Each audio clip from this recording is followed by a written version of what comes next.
What's up, everybody? Welcome back to Unparalleled Universe, and today we're going to take a look at the 112 Collective Ultimate Spider-Man, and this is a special hotel room edition review, and this is just going to be really quick, and then I'll do a proper review when I get home to my regular setup. But here's a quick look at the box. On the side you got like a Spider-Man head that looks pretty cool. On the back you got some really nice looking artwork, and then on the opposite side you have the same Spider-Man head. And the front looks really nice. You got a big spider right there in the center, just like Miles Morales' suit. And now let's take a look at the articulation. His head can move side to side. It could rock side to side. And it could go forward about that much. And then it could come way back. So that's really, really nice. His head has a lot of movement, actually. Check that out. And then his torso is able to swivel around. And then it could tilt to the side.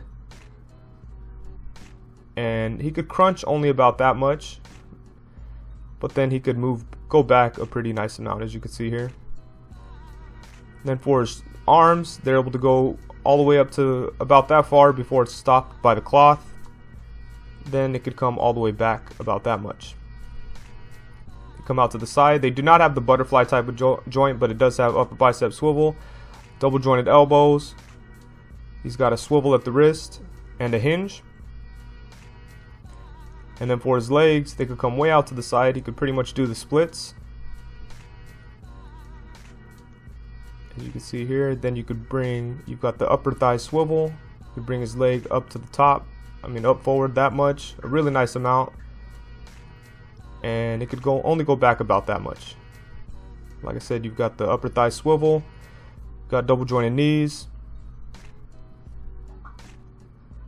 And then let's see here, for his feet are a little bit disappointing for the articulation. As you can see, the cloth just covers the whole ankle, so it doesn't get too much movement, and the joint is just not very good. As you can see there, it only tilts up and down a little bit, and it doesn't really rock, so that's a little bit disappointing. But I was kind of expecting that, so it doesn't make it any better. It kind of sucks and makes it hard for him to stand up. But yeah, overall he's got some really good articulation. He's probably one of the most articulated Mezco 112 figures. As you can see here, you can still get him into some really cool poses, but you're probably going to want to use his stand a lot since his feet aren't that great. But yeah, he's got some really cool articulation, as you can see here. And now for his accessories, he comes with a bunch of different hands, starting with a pair of fists. And then he has an open set of hands, but both of the two hands are different.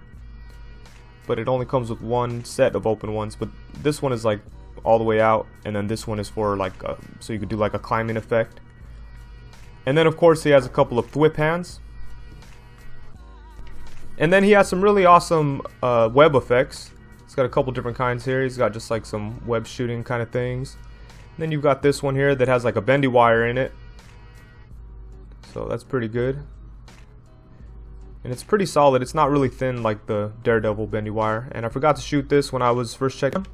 It's like a short little webbing grab thing. And the way that you put those on is you have the peg here, and you take the hand that has the little indentation, the thwip hand that has the indentation. They both have it actually. And then you stick the web piece right in there, and then you just stick it on the peg. But you got to be really careful. Mezco figures, the pegs have been known to break sometimes. I've been lucky. Be very careful when you're putting that together. And that looks really good. It stays in there really sturdy. It's definitely not going to fall off unless the hand falls off. But that's awesome. And it's really cool that they included like a couple different versions of these web effects. It definitely allows for a lot of variety when posing. And then he comes with this little clip here. And this is pretty cool because check this out. It's a magnet. You could just stick the figure on there, stick it onto something metal. The arm is pretty long, so it kind of holds the figure far away from the surface that you have him on. But it's a really strong magnet, as you can see here. It's on there really good, so that's awesome. I just wish that the arm was a little bit smaller. Then of course it comes with the Mezco stand. It looks really good. You've got the arm that you can move around. You just pop this right out. You have the option to put the peg stand in there.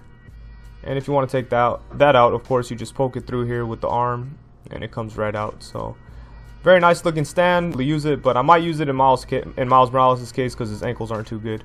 And here's a quick look at him on the stand. And here he is posed on the arm. And that's probably how, something like that is how I'm going to have him. And for some size comparisons, here he is next to Pizza Spider-Man and Marvel Legends Black Panther.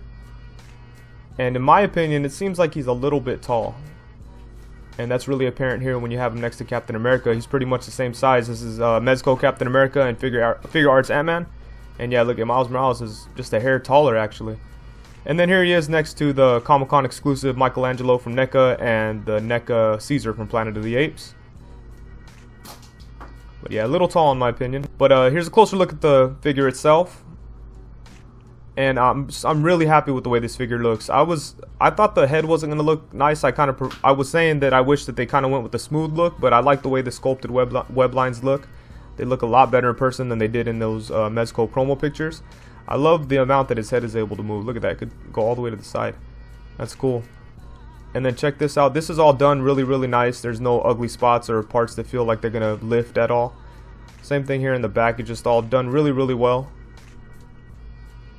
And oh, I love this right here. You could see on the like a coating on it so that it doesn't fray. I love that. I really wish that like Mezco Punisher came with something like that. But yeah, that's really cool. Then down here, you know, not too much going on. His feet are kind of like Space Ghost feet, where it's just like the cloth covers the whole ankle, and you got like a little platform here at the bottom with a hole in it. But yeah, he's a really, really cool looking figure. I'm really, really happy with. Overall, the ball was with the feet.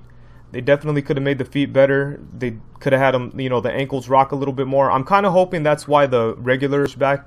You know, I hope that they pushed it back so they could work on the ankles, and they just couldn't make it happen here with Miles. But yeah, it's kind of unfortunate because otherwise, I mean, if it wasn't for the ankles, he's pretty much perfect. He's an awesome figure. I have a lot of fun playing with it and posing with it.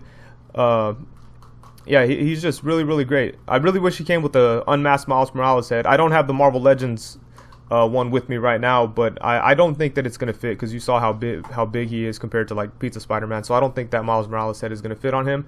But yeah, I really wish it came with that. I wish the ankles were better. I kind of wish that it had the butterfly joint on the shoulder. I'm not sure why they left it out for him when they have it on most of the Mezco figures. But yeah, it doesn't. I mean, the shoulder thing doesn't hurt it that much, but it would have just been cool to have those butterfly shoulders. But yeah, he's a really, really cool looking figure. He's very fun to play with. It's funny that so many people were kind of hating on him when the pre-orders came out and when Mezco announced it, but I don't know, I think that was a mistake. I think it's a cool figure, and now it's sold out. It's going to be kind of tough to get, but yeah, he's cool, and I'm very, very happy with it.